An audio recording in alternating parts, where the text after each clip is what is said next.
Hi, my name is Leah Day, and I'm here with my husband Josh, and he's stitching out straight lines in one of our spinning square blocks. So let's get started. Okay, this one is a little different, as in I started in the middle of the block to knock out the perimeter square of these grid lines. Wow, that's looking great, Josh. You like stitching all of the straight lines right there in the center. Yes, That because feeling I have nice? so much more room to control the block. That's why the stitch work here is a lot better than usual. Nice.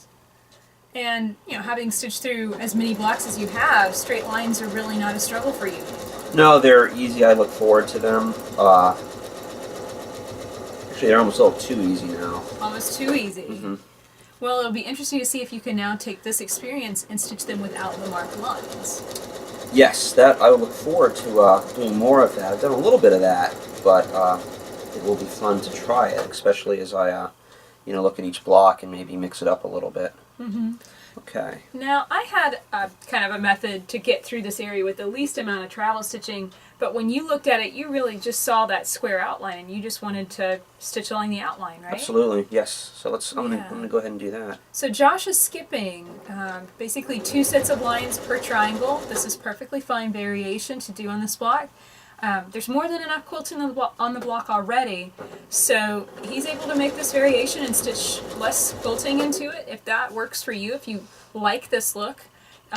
Remember that it's open to you always to change these designs and make them work the way you want them to. Of course, now that you're getting out closer to the edges, it's going to be a little bit more challenging to hold Absolutely, on I just noticed that, and the funny diagonal angle on which I'm stitching is kind of difficult too, but not too bad.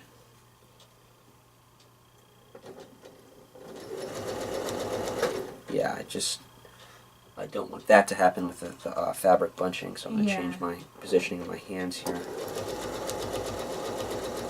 And you might want to put just a little tension. Put your hands back where it's comfortable. And just put a little tension as in, so your hands are down, and just pull your thumbs down a little bit. So, like you're putting a little tension on the block. Does that make sense? Like you're kind of stretching and your hands out. stretching out the fabric and laying it more flat. Yeah. Exactly. Just a little bit more tension. But of course, reposition your hands however they feel most comfortable. It's just one little tip to make the fabric lay flat. That looks great.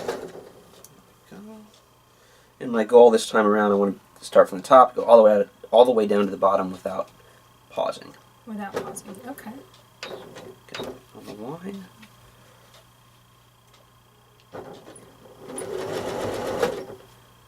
Yeah, you had that upper angle where, yeah, there you go, where your hand was kind of positioned behind the foot.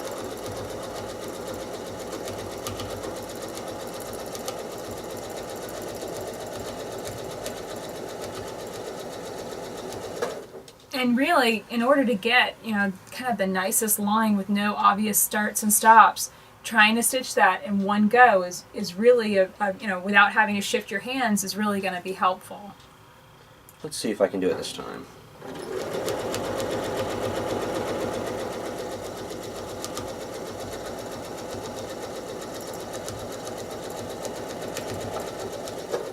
Okay. You're going to be travel stitching now, so you might want to slow down just a bit.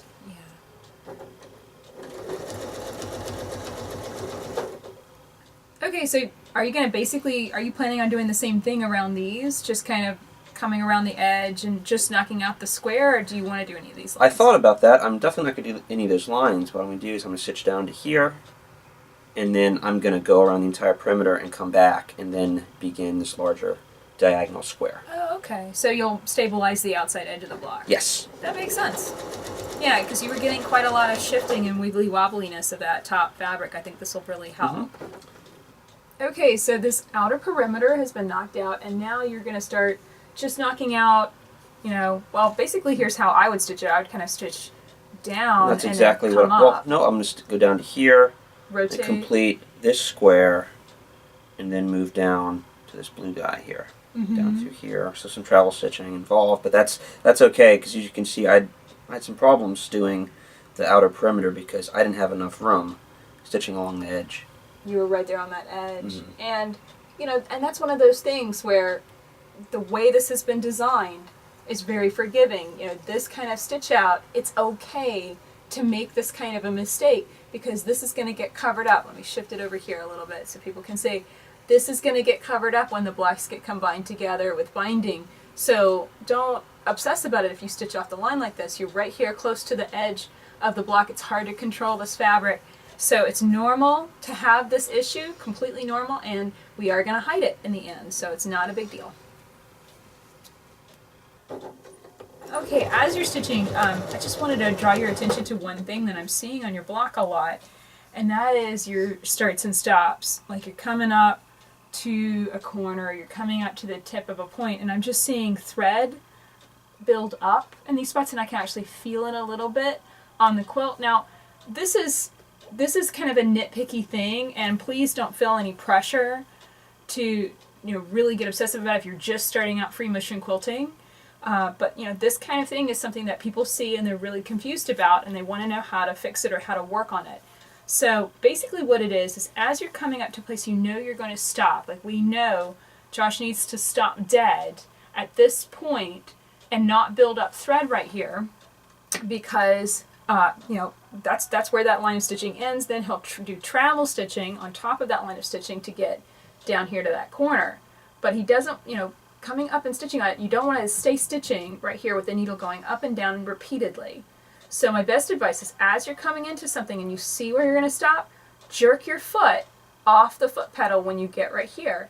You want to exaggerate the movement.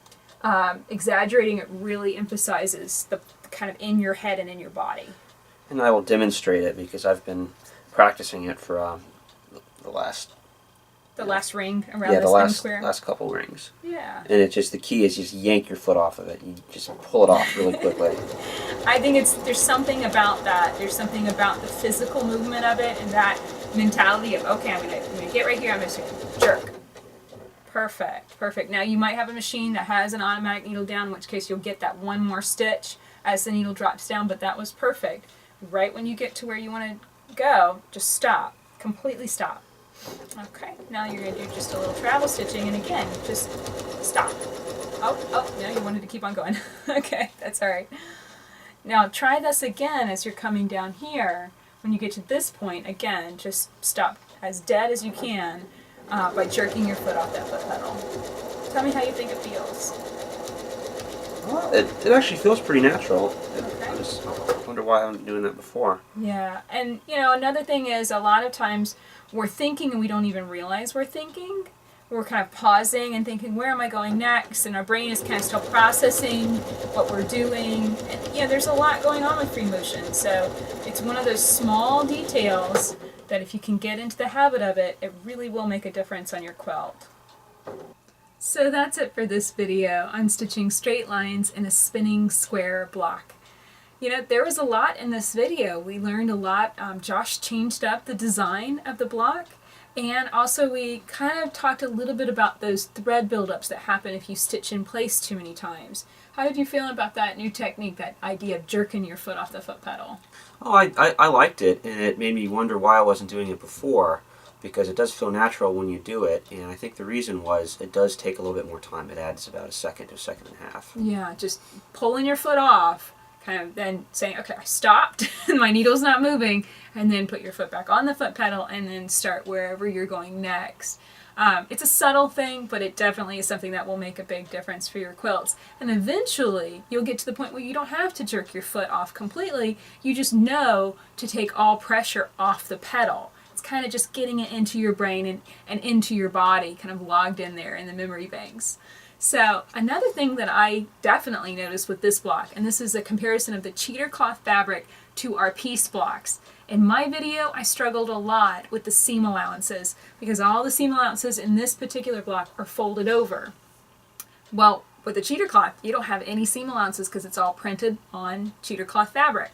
So if you're struggling with your block, you might want to look at either marking the design on plain fabric or looking at the cheater cloth as a way of practicing without those seam allowances that could kind of work things out and kind of lock up your foot a little bit.